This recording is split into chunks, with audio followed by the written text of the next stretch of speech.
Le dichiarazioni dell'assessore De Berti sono state davvero pesanti, proprio perché dire che aspettiamo il corso piuttosto che trovare una soluzione ragionevole e sedersi al tavolo, credo dimostri la lontananza delle istituzioni e quindi non è esattamente questo che siamo chiamati a fare, soprattutto chi ha dei ruoli così importanti. Forza Italia sta ufficialmente con il suo sindaco, quel Fabio Marina, che da anni sta battagliando contro la regione, in particolare l'assessore ai trasporti Elisa De Berti, per chiedere le opere compensative alla superstrada pedemontana veneta. La presa di posizione pesa perché sancisce sul punto uno strappo politico, non certo il primo, tra Azzurri e Lega. Maria Volgiamo il nastro. San Zenone degli Ezzelini ha portato davanti alla giustizia amministrativa la regione per 3 volte e per 3 volte ha avuto ragione, ma la partita è ancora aperta e un accordo su risorse e progetti non si trova. Anzi, nel giorno in cui sono stati annunciati sconti sui pedaggi, il botta e risposta tra De Berti e Marina è stato nuovamente al fulmicotone. La causa è ancora in corso,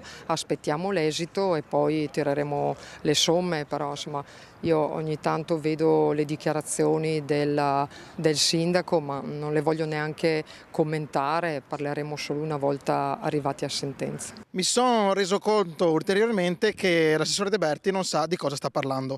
Vi ha anche ammesso che ha parlato col precedente sindaco, stiamo parlando del 2012. Quanto devono aspettare i cittadini di San Zenone per vedere riconosciute delle opere di cui hanno diritto? E stavolta quindi interviene direttamente il direttivo provinciale di Forza Italia, stigmatizzando l'assessore leghista. Capisco che la situazione è ormai annosa, parte dal 2012 e quindi forse non è il tempo di far correre la giustizia, ma è il tempo magari di trovare un dialogo costruttivo. Restando in casa centrodestra ci sono poi le tensioni interne alla Lega sulla concomitanza tra Vinitaly e Congresso federale, che qualcuno ha letto come un tentativo di disincentivare la presenza dei leghisti veneti. Mario Conte si attesta sulla linea di Zaia, votandosi all'ubiquità. Il periodo del Vinitaly è molto ampio, quindi riusciamo a coincidere. È fondamentale anche il momento di confronto all'interno del nostro partito, quindi capisco tutte le posizioni, però con un po' di buona volontà si riescono a fare entrambi.